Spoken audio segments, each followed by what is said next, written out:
As the song says, we are going back in time. That is what we do in this podcast. This is episode 2 of the Retro Raw Rundown. Every Friday you can hear the review of Raw from 20 years ago today. I'm Kenny McIntosh. I have been watching wrestling since 1992, so I'm revisiting these Raws and seeing how I feel about them 20 years later. My co-host here, Sondra, has never seen these Raws. She started watching wrestling in 2011, so this is a new experience for her. We got a lot of great feedback on the first episode, so we are keen to continue delving in to 1996, and we will do that today by looking at the September 30th, 1996 episode of Monday Night Raw. Sondra, are you excited to be back in the DeLorean? Of course I'm excited to be back. I will say the feedback to the first Retro Raw Rundown was incredible. It was a lot more than I expected, actually, with so many people got in touch with us and said that they're watching along with us, which is so cool. So if you're just listening to these episodes, that's fine, but the best way to do it is to watch the episodes along with us as we go every week, because then you get to actually kind of see what we're talking about. Last week my example was the stalker and his delightful mustache, like there's only so much you can gather from listening to someone talking about wrestling without having seen the product first. So I encourage people to watch along with us, and it sounds like a lot of people are. So thank you to everyone who got in touch and let us know that. It's very, very cool. Yeah, the response was better than I expected it to be. Not that I expected it to be bad, but I genuinely was really overwhelmed by how many people wanted to watch along with us. So yeah, some people are watching before they listen to us, and then some people are listening after. So whatever way you're doing it, I think that both are fun. Or you could do both. Watch before, listen to us, then watch again, see what you think. But I did decide before we recorded episode 2, and before we talk about September 30th, 1996. Sondra, you're pretty much obsessed with the Stalker now, right? Yeah, he's basically my favorite thing in the world. Okay, and I broke the news to you that there is only one more Stalker match on Raw that you're going to get to watch, right? I nearly wept. However, I thought I would find out and confirm the details of the Stalker's run, what it was originally supposed to be, and why it ended so soon. So I thought you'd like to hear that information live on air rather than me telling you off air. I know. All you told me was that you had news about the Stalker for me, but you didn't tell me what it was. So I have been anxiously awaiting this. Okay, so Barry Windham was signed by the WWF because in 1996 they decided to bring in a lot of kind of veteran wrestlers to be used as sort of like mid-card acts to try and prop up the division. And one of the guys they brought in was Barry Windham. They also brought in a guy called Wild Bill Irwin who played the Goon. They brought in an old guy to play T.L. Hopper. Loads of people. But Barry Windham was brought in to be the Stalker. But originally the idea was that he would be a stalker. He would be a heel. He would stalk Sable. That was the idea. Okay. And eventually he would challenge Mark Meadow for the Intercontinental title. But he would be a creepy stalker. And that was the gimmick. And then they, for whatever reason, just decided that wasn't going to work, and maybe because this is 1996, they weren't quite ready to be adult programming. Maybe they thought a stalker wasn't going to be good for their public image or for the You mean kids stalking women isn't a great image to portray to children? Maybe not the best one. So it ended up that they'd already hired him and they'd already made the gimmick, so they just kind of made him a babyface, and that's kind of why we shake our head at what the Stalker's supposed to be. So he is a babyface, though. Yes, he is absolutely a babyface. That's just so hilarious. So that's the Stalker. He's got another match on Raw, and if we do watch the pay-per-views, he is in a Survivor Series match, which will probably be the reason you want to watch Survivor Series, because it means you get another Stalker match. Yeah. But that's it. That's the end of the Stalker for us. Aww. So Let's delve into this episode. We kick off with Kevin Kelly and Jerry the King Lawler about to do commentary. Jim Ross is not there yet. Now, did you understand why Jerry Lawler had the bottle of Jim Beam whiskey? Yes, because I did know about this story. Because so I've heard Jake Roberts talk about this story in the past. And I don't know if it's after this or before, but there's some instance where Jerry Lawler actually pours whiskey into Jake Roberts' mouth, after a match that the two of them had or something. Yes, before. So basically, they had a feud earlier in 1996 in the summer where Jake and Jerry Lawler had a feud, and it was basically Jerry Lawler because Jerry Lawler in the 90s was very good at calling out real life things and kind of making them into a storyline. And he would always talk about Bret Hart and his family and how old his dad was, and make fun of the age of his parents and stuff, and make fun of his family. And then with Jake Roberts, it was to make fun of his former alcoholism, because when Jake Roberts came back in 96, he'd found God, he'd become religious, and he'd kind of like shaken off his demons by that point. That would not last, unfortunately, but that's kind of the story as to why Jerry Lawler had the bottle of Jim Beam here going into this match. So we got Jake the Snake Roberts against Steve Austin, a rematch of the finals of the King of the Ring from 1996. It was Jake Roberts that Steve Austin defeated to win the King of the Ring and then go on to do the famous Austin 316 speech. So Steve Austin against Jake Roberts. What was your take on Steve Austin here? And when he came out. Okay, this is it's gonna sound strange, right? Because obviously this is the truth. But Steve Austin's really good. Like, and I know it sounds weird to say, but I haven't seen that much of Steve Austin wrestling, actually. Yeah. Like I've seen a lot of clips of Steve Austin. I've seen some matches, some very notable matches. Most of them take place after this, right? Because this is the rise of Stone Cold Steve Austin here. And this is before he was injured, too. And it was interesting seeing Steve Austin do things like go to the second rope and drop elbows and do all of the wrestling things. It was weird to see Steve Austin without huge knee braces on. But Steve Austin was really good, like really, really good. And I really liked the way during the match he kept powdering, like he kept going on the outside, he kept going to the ropes, he kept being like, no, I don't want to wrestle. I don't know. Like, I mean, it's not like I expected Steve Austin to be bad, but I was watching him wrestle this match, which wasn't a great match. Jake Roberts was kind of slow and not like the best. But I was enjoying it just because I was like, I can see why Steve Austin got to be where he is, I guess, if that makes sense. Yeah, no, it does, because the interesting is when Steve Austin had the match with Owen Hart about a year from this point, or just under, uh, and had the neck injury, he was never able to do certain moves again. So this is Steve Austin very much able to do everything. Like, At this is point. full power Steve Austin. Yeah, this is Steve Austin at 100%.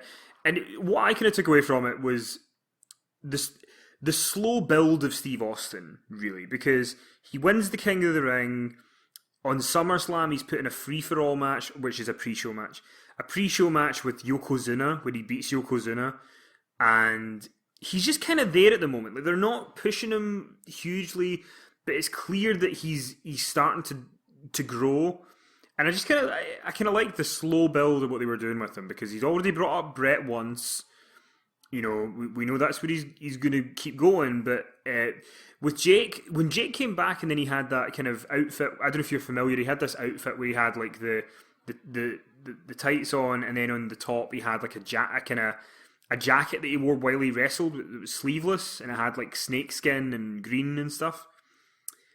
And then he took it off. I'm not sure if I've seen it, but maybe taking it off wasn't the best idea. Yeah, like, I don't think topless Jake Roberts was a good idea. He looks very old, quite out of place. The fans still very clearly love him. Like, they just can't get enough of him. So he's got that going for him. But another thing I liked about this was the slow pace of the match. There was lots of, like you were saying, Austin playing to the crowd. And you don't really see that now from a lot of wrestlers. Kevin Owens does it a fair bit. But, like, not a lot of wrestlers involve the crowd like Steve Austin did here. Mm-hmm. And then he wins, obviously, with and after the match we get.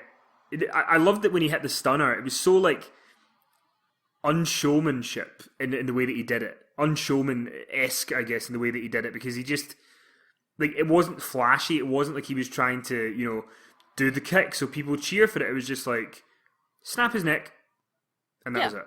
Is Steve Austin at this point like?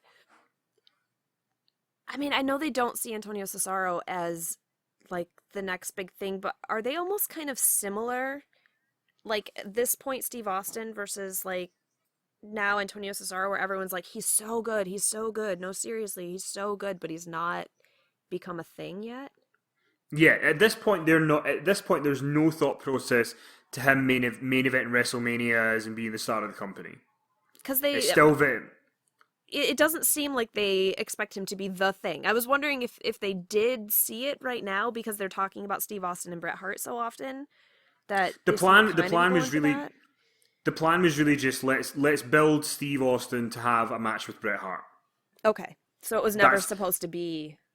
No, because the original idea was, and we'll get into this more when Bret comes back, but Bret Hart, when he dropped the belt at WrestleMania 12 and left for 6 months, he was going to come back and it was going to build to the rematch at WrestleMania 13, Shawn and Bret.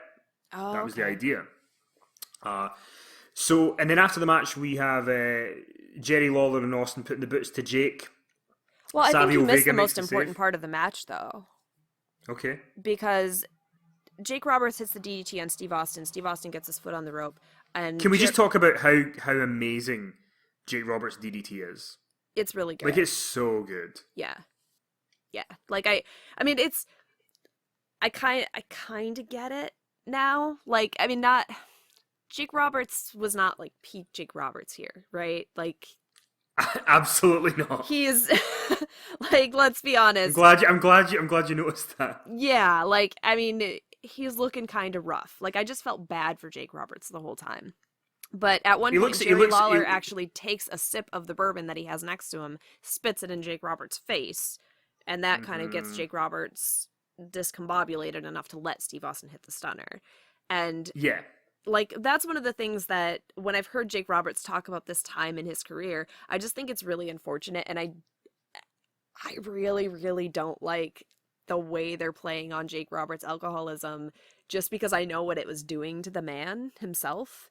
And it sounds like from everything I've heard Jake Roberts say that he was not okay with this, and like it really didn't help him continue to avoid his demons. Like if anything, it made it more difficult and drove him back to drinking and back to drugs. So I think that's really, really unfortunate. And I've heard him talk about the time that Jerry Lawler was like actually pouring whiskey onto his face and everything. He used real whiskey. Like he didn't use juice. He didn't use, like tea or something like that that would look like whiskey. He used real whiskey, which to pour actual whiskey into an alcoholic's mouth when he's trying to avoid drinking, you don't have to do that, right? Like, yeah, I mean, I think it was one of those things. It was like a test, like is he clean and sober? Can he do this storyline where he has to be confronted with it? I'm not saying I agree with it. I'm just saying I think that's probably the idea behind it, was the hope that by doing that they can see that he's completely over it. But at this point in Jake's career, like there wasn't really any plans for Jake Roberts at this point, so it feels like maybe the story. So it was a bit okay more if we drive him back to alcoholism. No, but what I mean is I'm trying to figure out why you would do it. Like, say for example, they had a big plan for him to do a 12-month storyline with somebody. Yeah. Like, I maybe understand doing it before that to kind of go, okay, let's just make sure that he's over this drinking thing by putting him in this storyline, and if he's fine, then we know we can invest in him for a year. Like, I could almost understand that one, but to do it when he's kind of done is it's not the best decision, especially looking back on it now. Because as a kid, I was just like, oh, it must be tea, but obviously it wasn't. I think it was. I don't think it was real alcohol on this occasion, because the irony of the whole thing is Jerry Lawler has never taken a sip of drink. So he says. I don't think he has. Like, there's a lot of things that we can accuse Jerry Lawler of, but I don't think. Well, no, I'm wondering if he alcohol did here. No, because it didn't look like it. It didn't look like whiskey to me. It didn't look like. It looked too. The consistency didn't look right. The colouring didn't look right. And I'm not a whiskey drinker, but to me it looked quite clearly that it was a planted bottle. I don't know. Like even the cap for it. No, like, that was the cap to Jim Beam. Was it? Yeah. Oh, okay. I guess we'll never know. I'm around alcohol a lot, and not just you are. because I drink a lot, but I also work in a liquor store, so. I was going to let you do that explanation. Savio Vega makes the save for Jerry Lawler and Steve Austin. Savio Vega Is what are Savio your Vega's gimmick, I carry a strap with me at all times? I think that's pretty much all we need to say, because I don't know why he had the strap either, but he had it, and he used it, and he helped Jake Roberts. So, good guy, Savio. I think it's funny that when Lawler, like, you know, kind of helped Austin get the win, and then he runs into the ring and raises Austin's hand, and he's like, yeah, Austin could not give fewer fucks about Jerry the King Lawler.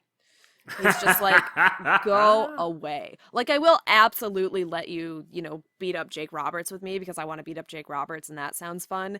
But you can already see that Austin's like, no, I do not have friends. I do not care about you. We are not in an alliance. Go away, basically, is how he felt about Jerry Lawler there. And I appreciated that. He's very much a loner. But I do think that Jerry Lawler on this show, I did enjoy him on commentary. I did think that it was good to have him as a sort of heel announcer and Kevin Kelly as the babyface. We'll get into later Jim Ross and how he adds to that dynamic. Yeah, but, there are a couple points where I'm wondering if Jerry Lawler was a pure heel. Well, he is a heel until Jim Ross and Gorilla Monsoon start going at it, Yeah. But I have a theory about that, so we'll get back to that. We have a quick shot backstage because tonight Razor Ramon is in his debut match.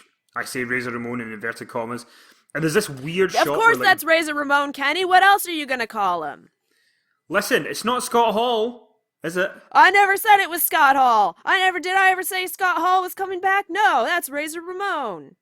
Fuck's sake. If you haven't watched this episode, people, that was basically JR all night. All night. During the first match, it's funny because I do take notes during the Retro Raw Rundown, actually. And I have just sprinkled throughout in capital letters. Yeah, that's him. That's Razor Ramon. Of course, that's Razor Ramon. Blah. At just random points because JR just keeps going on and on and on and on forever. He does. But the weird thing was, when we see a picture of Razor Ramon backstage, he's working out and Diesel's just watching him. Yeah, Diesel was there clenching and unclenching his fist as though he watched Razor work or something. Yeah. Then we get Hunter Hearst Helmsley coming out to challenge Mr. Perfect to a match. Mr. Perfect, who has not wrestled in the WWF since 1993. What did you think of Triple H's accent here? Oh my gosh, it was terrible. Can I just mention real quickly, there was a Mankind Paul Bearer promo also. There was, so I had it placed somewhere else, but you are right, it was here. Okay. Yeah, which I liked, and I just wanted to mention it because Mankind and Paul Bearer are so adorable together, and I loved Mankind digging in the ground, like, as though he were going to dig the Undertaker's grave with his hand. And Paul Bearer's like, no, the Undertaker will dig his own grave. And Mankind's just going, if I dig it, he will come. If I dig it, he will come. I'm not too sure that adorable's supposed to be how you feel about them, but sure, if that's what you get from them. Yeah, they were great though. They were really. It's funny that like the main event of the next pay-per-view is being built through vignettes. Yeah. You know, and it's effective. It's working for me. So Hunter Hearst Helmsley challenges Mr. Perfect. Not been in the ring for 3.5 years, or just about 3 years in total. What did you think of Triple H's accent during this challenge? So bad, right? Like, if you've got any guts in your body, come out here and fight me. And then, you know, he says that he'll show what the new generation is all about and everything. And, I mean, Triple H is on commentary later, too. And next match, yeah. Yeah, the next match. And he's just, I mean, talking about his accent, it's just so bad. You know who Mr. Perfect reminds me of in my family? Nobody.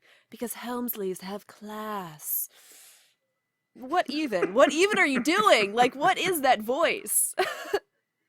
As he's getting all cozy next to JR, it was weird, but it was interesting. I think it was John Jinks tweeted me or tweeted us and said that he's watching along with us, and one of the way one of the promos starts is oddly relevant to now. And I'm assuming that he's talking about this because it was very, very interesting hearing Triple H, Hunter Hearst Helmsley at this point. I mean, we can just call him Triple H, right? Like, sure. Easier. I don't know. Hunter Hearst Helmsley is a lot to say.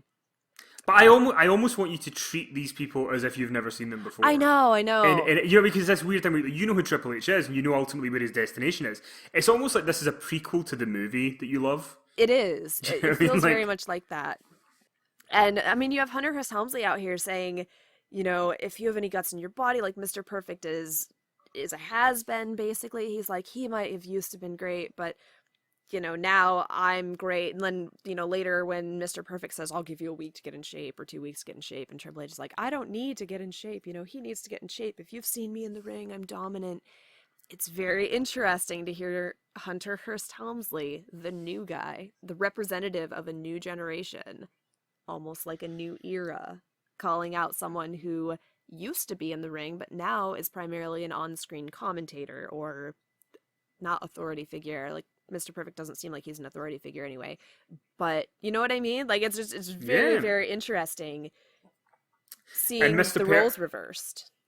Yeah, no, that I'd never thought of it that way, but you're totally right. And Mr. Perfect during the next match accepts the challenge. Now, he'd had a back injury in 1991. He'd kind of had back problems since, and he had a Lloyd's of London insurance policy. So he was getting money from Lloyd's of London for not wrestling. So if he was to agree to wrestle, then he would need to leave that and come back. And I know that was a bone of contention for him quite a few times. You know, he famously turned up at WrestleMania 10 in 1994 and cost Lex Luger the WWF Championship. And that was supposed to lead to a run of matches, and Mr. Perfect bailed on it and just didn't want to do it. So I guess we'll see what he does this time. We had the Grimm twins against the Godwins. Now, Sondra, you might not be aware of this, but I'm going to play this as the outro song to the podcast. This was not the Godwins theme music. Oh, it wasn't? What you were hearing was not. What you should have been hearing was the classic Don't Go Messing with the Country Boy, which I'm going to play at the end of the podcast for all you listeners, which is much better. But there was a goat, so you know, you lose one, you get the other. Here's my question. Mm-hmm. Aren't the Godwins supposed to be pig farmers? Yes, they sometimes goat? Sometimes they bring out pigs, sometimes they bring out goats. It just depends. Because the whole thing is that they're hog and pig, right? Like. Yes, Phineas I. Godwin, Henry O. Godwin. Okay, yeah. So see what they did there? Oh, I do, yes, and I knew that, which is why I thought they were pig farmers, and so I was confused about the goat situation. How do you feel about Hillbilly Jim? I don't really know anything about Hillbilly Jim. Except for Legends House, which, oh boy. So the Grimm twins and the Godwins have a match. It's fine. The Godwins win with a slop drop. This match did not matter. No, the thing was, this match did not matter so much because the story of the match was Mr. Perfect accepting Hunter Hearst Helmsley's challenge. And it was a big deal. Mr. Perfect is coming out of retirement to face Hunter Hearst Helmsley. That's a big deal. So the match was kind of just background fodder for that. It was such background fodder that at one point they're showing Mr. Perfect backstage accepting the challenge or whatever, where they still have the match in another screen. But then on that other screen, they cut to Hunter Hearst Helmsley on commentary. So on one side of the screen, you have Mr. Perfect. On the other side of the screen, you have Hunter Hearst Helmsley. Theoretically, there's still a match going on. Who could tell? Who could care? Nobody cares about this. I'll tell you what people do care about, Sondra. They care about the exposing of Double J Jeff Jarrett. Oh, it's time for us to find the real Double J. We see footage. Jeff Jarrett thought he was going to get caught, so he left the World Wrestling Federation. He fled in July of 95, mid-return in December. And we finally see the footage of the real Double J singing With My Baby Tonight from the rehearsal from In Your House 2 back in July of 1995. And the big news is that next week on Raw, we're going to hear from the real Double J. You might know him as the Roadie, but his name is Jesse James. What did you think of this part of the exposing process? This part of the exposing process was hilarious. Hilarious. What I love about it is that the rehearsal tapes, right? First of all, why are they doing full background animation for a rehearsal tape? Because he's singing in front of a screen as though he's filming the music video, right? This is true. Now, also, if this is a rehearsal tape, shouldn't this have been the opportune moment for Jeff Jarrett to be practicing his lip syncing? That's another very good point. That's just poor planning, frankly. But we're gonna meet the real Double J soon. Yes, we are going to meet the real Double J. Jesse James, who was called the Roadie, who in a future time will be called the Road Dogg. Oh boy. Do Do you not like how they kind of kept his names all kind of similar? I think it's really funny, actually. Because So they're not here's a trying to question. pretend that it's a different person, right? Like, the roadie is Jesse James, is the road dog Jesse James.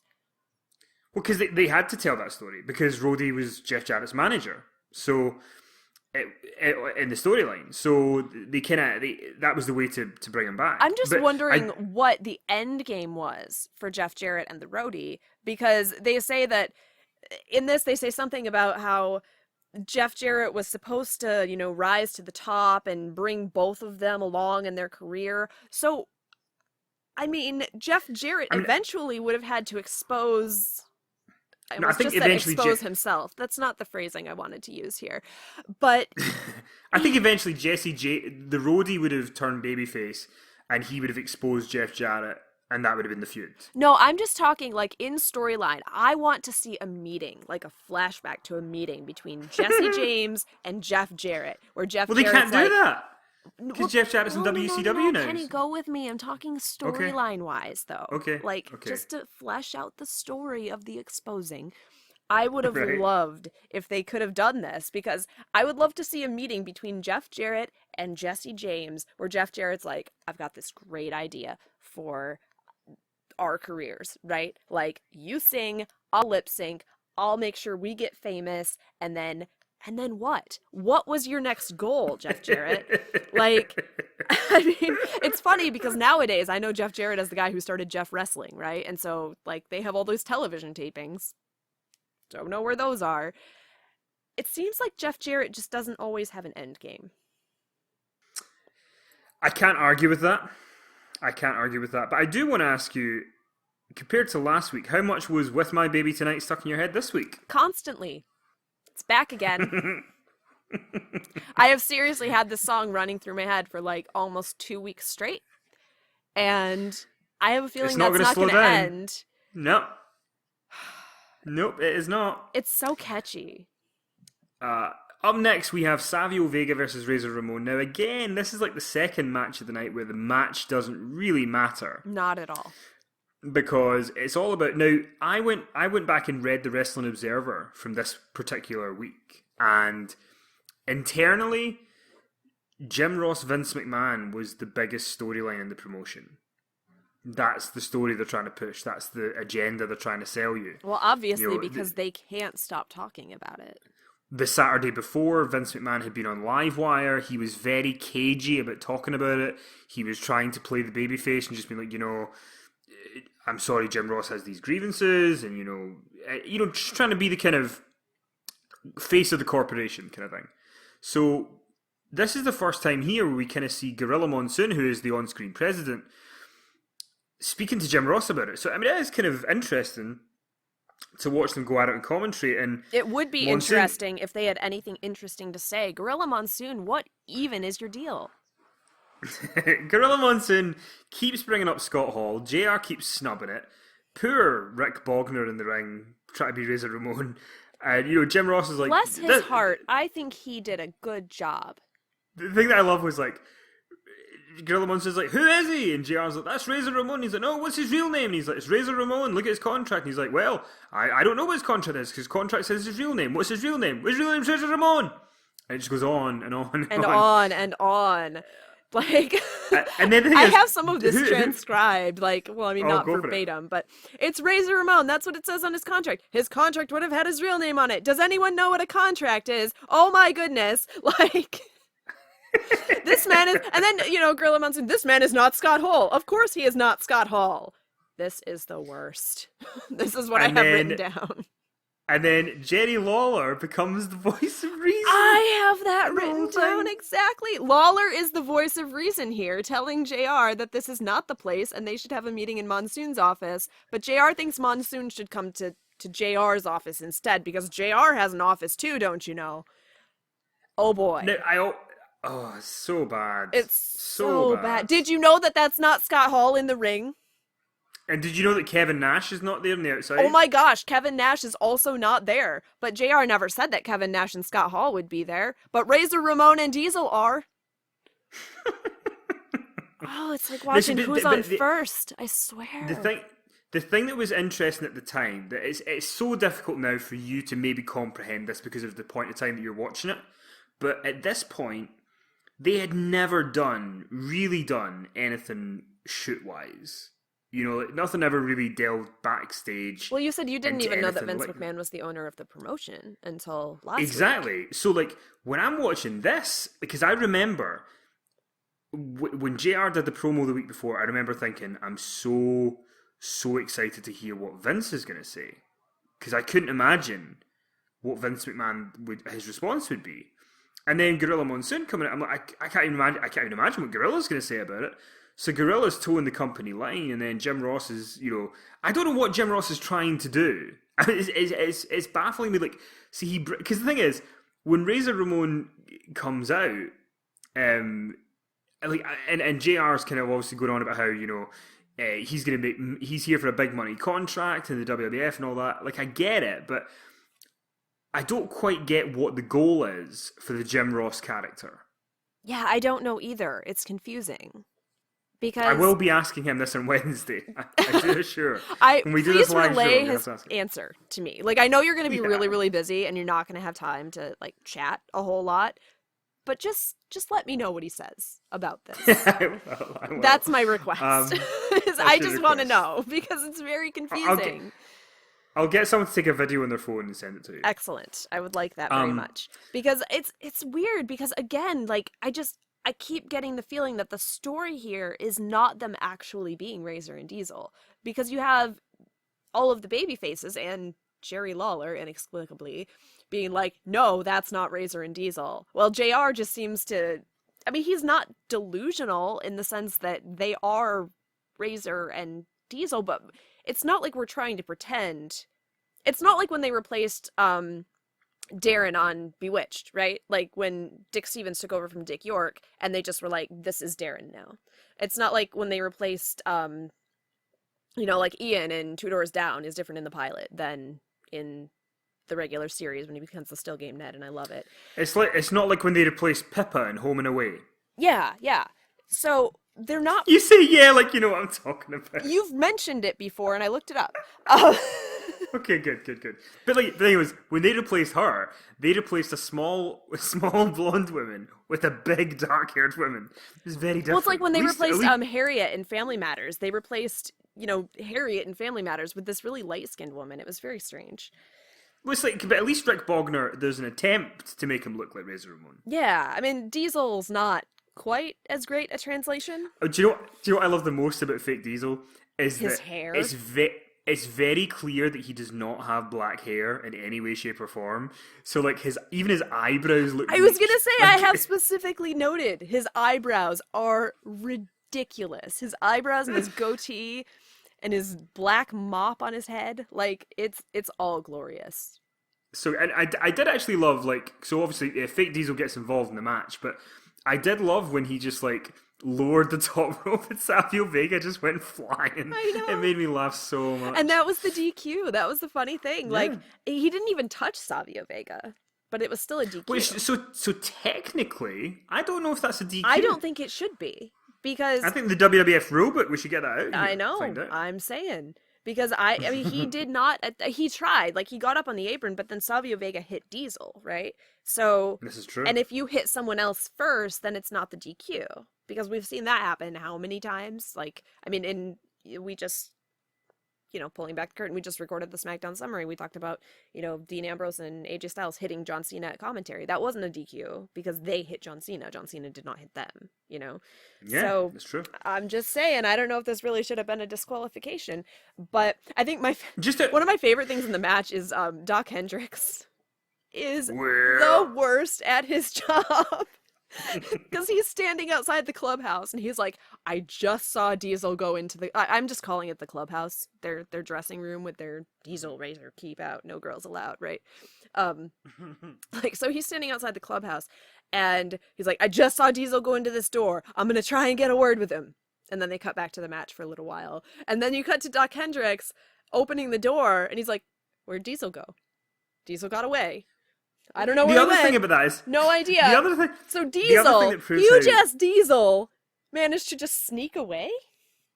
But the other thing is, to prove how ineffective Doc Hendricks is like, Doc Hendricks at no point mentions, by the way, guys, it's not Kevin Nash. Oh, no, he sure Diesel. doesn't. Like, he's just like, it's Diesel. You have to wonder if Doc Hendricks knows the difference.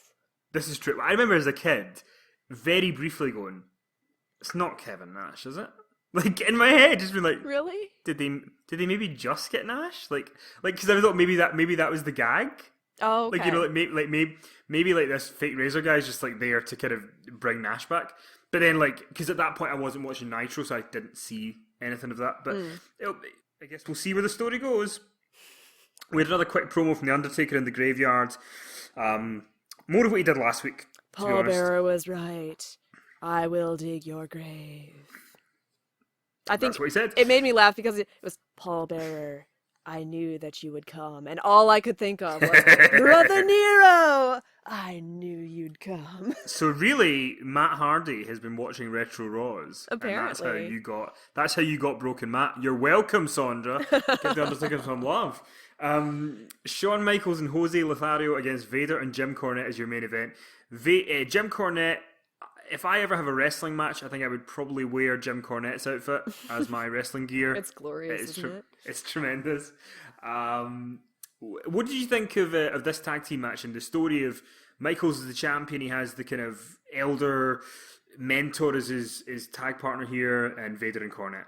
I expected a lot more shenanigans, to be honest, because it just kind of played straight. Like, they tag in Cornette at one point, and Jose Lethario also gets tagged in. Like, there wasn't that much from the managers, and I guess I kind of expected more. I will say, because Cornette can't do anything. Well, no, he can't. But like, I expected him to, I don't know, be more dastardly or something, or like, true, get more beat up, or I don't really know what I expected. I just expected it to be a little more bonkers. Jose Lethario looks like someone left him out in the sun and forgot him something. I don't know. Like he just looks like he's almost melting away. I don't really know. I love the bit where so Jose Lethario, like, obviously, like, whacks Jim Cornette in the face and Jim Cornette falls down. Then he gets up to do it again and Jim Cornette finally, like, rakes him in the eyes. Like, he gets one move in before he runs away. And then Vader comes in as if Vader's going to beat up Jose Lethario, and he, like, props him up against the rope.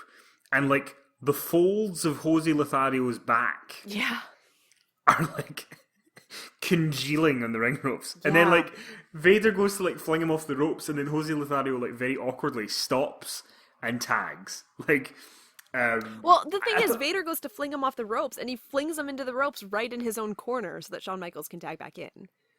It was poor execution from Vader. That's poor execution from Vader. Vader was bad in this match.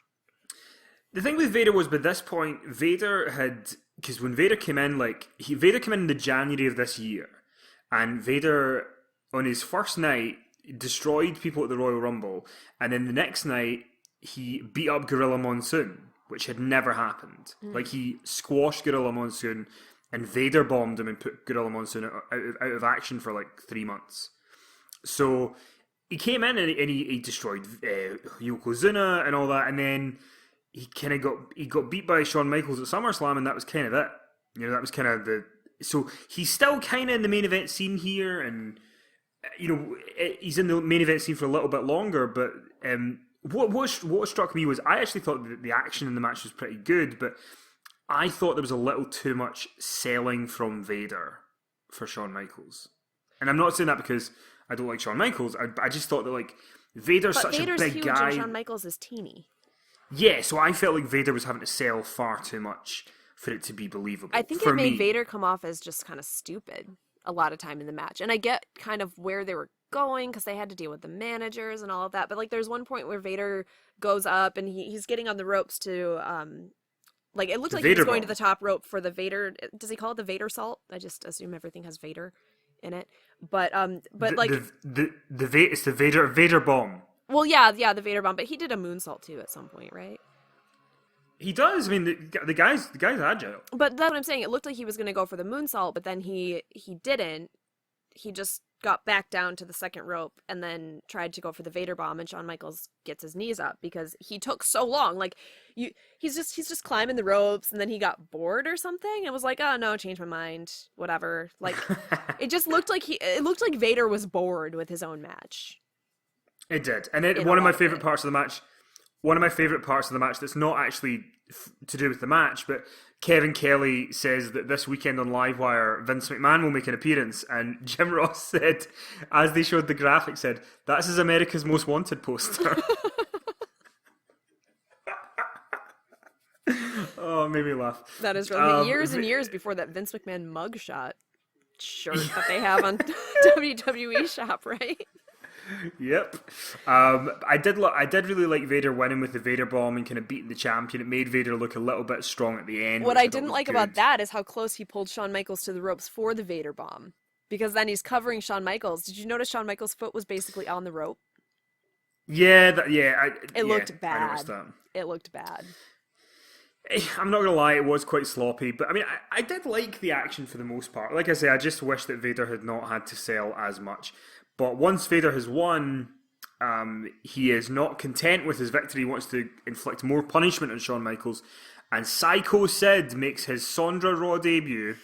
And he runs, because that's the thing. For no discernible reason. Like, why is he there? No. So the reason he's there is because in July of that year, there was supposed to be a 6-man tag in Your House International Incident. It was Vader, British Bulldog, and Owen Hart against Shawn Michaels, Ahmed Johnson, the Ultimate Warrior. But the Ultimate Warrior left the company, so Ultimate Warrior's replacement was Shawn's old bodyguard, Psycho Sid. So they're really good friends. Hence, Sid is coming out to help his friend. He doesn't want Vader to inflict more pain upon Shawn. So that's why Sid comes out. And then Goldust, who is in a match next week. Yeah, because Sid. They did show, before this match, they showed that Psycho Sid will be facing Goldust next week. So, next week we've got Sid and Goldust. We're going to have more with JR and the fake Razor and Diesels. There was a brawl to end the show. What did you, as the show's finishing, because what they used to like to do that they don't do now is like end the show while stuff's happening. It felt kind of very abrupt. Like, it was strange because I didn't understand why Psycho Sid was out there in the first place, because I didn't remember all of their history or whatever. It just seemed very random because it was like they advertised Psycho Sid versus Goldust, but then why is Psycho Sid coming out here and why is Goldust also coming out, and then they're brawling and then it was just done. It was like they ran out of time or something. But that's just the way they do things, I guess. I think the idea was to create kind of like a buzz, you know, like, God, these guys are fighting, what's going to happen? And then it goes off here, you know? You know, like you need to tune in next week to see what happens. Because it almost seemed like they were setting up a tag team match, but... It did. Well, see, you're applying the logic of the last 5 years. Well, I'm just saying, like, if this were today, we would have been making a tag team match. But that's what I mean. It's interesting because today it's very homogenized, and it's like, you know, the shows end a certain way, and so it's interesting for you to watch it before any of that stuff happened, and just to because I can imagine when you're watching this, when the graphic comes up to end the show, you're like, oh, it's ending, okay. Well, and plus it's confused. So short to begin with that it was like, oh, this is done already. This episode was just kind of, it wasn't as good as last week for sure. I do have a question. Because they show footage of Sunny and Sable getting into their cat fight, like before. It was after Shawn Michaels' entrance, which, by the way, Shawn Michaels wears so many shiny things to the ring that I legitimately missed the fact that he had the title and forgot he was champion. Well, I do have a question about him quickly before you ask your question. Okay. What did you think of Shawn Michaels as a babyface with the presentation of, you know, the dancing and Jose Lethario and all that? Like, and his what Rock did you the think Vote of it? ad. It's interesting. They're preparing for an election too. Only their one had a good ending. So, yeah. What did you think of him as a babyface overall? I'm curious. He doesn't look likable, but I mean, people seem to love him. There was a big old banner in the front row that said, "We love you, Shawn Michaels." So there's that, I guess. I mean, he looks like an asshole, though. I mean, he comes out in all of his mirrors, and he's dancing and stuff. I don't know if I really got like a super babyface vibe from him. I mean, I don't know. Jury's still out. And plus, this wasn't like a great match to really get me acquainted with everything Shawn Michaels, I guess. It was more about Jim Cornette and Jose Lethario, and I don't know. It didn't really seem to matter that much. It didn't really connect with me, I guess. This whole episode I just thought was kind of eh. Like, I know Daniel Bradley on Twitter said that this episode was terrible, and I mean, I don't know if it was like the worst, but it definitely wasn't great. I didn't come away from this one going, oh man, I'm so excited to talk about this one like I did last week. Yeah, well, it's interesting. I think that this one was more just about advancing stories. Yeah. For the most part. Whereas the way they did it was strange because they were advancing stories during other matches. You know, like it was a weird way to do it. But yeah, it felt really disconnected, I guess, because the commentary just doesn't match up to what's going on in the ring at all. Like, at all. So it's something I did notice, and I still do have my other question, don't let me forget. But yes. Something I noticed, it's interesting because a lot of the criticism of commentary today is that they're promoting things, right? Like they're promoting Twitter, they're promoting WWE 2K17, they're promoting other matches that aren't happening at the time. That's exactly what they're doing on this show, though. Like they're promoting Livewire, and they're promoting that Vince McMahon's going to be on that, and they're promoting Rock the Vote, and they're promoting...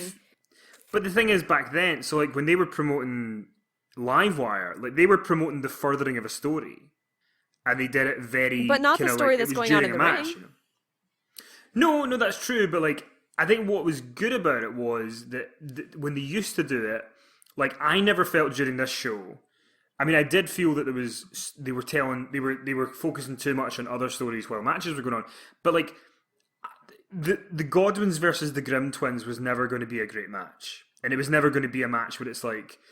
I really need to focus more on this. So I was okay with the kind of background story of Perfect and Helmsley going on at that time. Yeah, the match mattered so little that when the Godwins won, nobody mentioned it.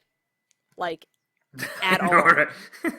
Because there was just silence on commentary until they focus on Triple H going, man, these Godwins stink. That was the first thing that was said after the finish of the match. Well, he's not wrong, you know. Well, he's not wrong, but that's how little the wrestling mattered. But I'm not a big fan of Savio Vega, so I didn't really care about that. So for me, those two matches that happened, I was far more interested at the time and now to the other stories they were trying to tell. I find the JR Gorilla stuff kind of fascinating, just because I'm fascinated by worked shoot kind of angles and how they try to pull them off. So even if it's not super successful, I am intrigued to watch the attempt. I think the attempt is interesting on paper. I think the execution of it was so bad. Well, because I don't remember, when I was a kid, I remember just being like, oh my god, they said Kevin Nash and Scott Hall. They said Kevin Nash and Scott Hall. But now I'm like, oh my god, we know.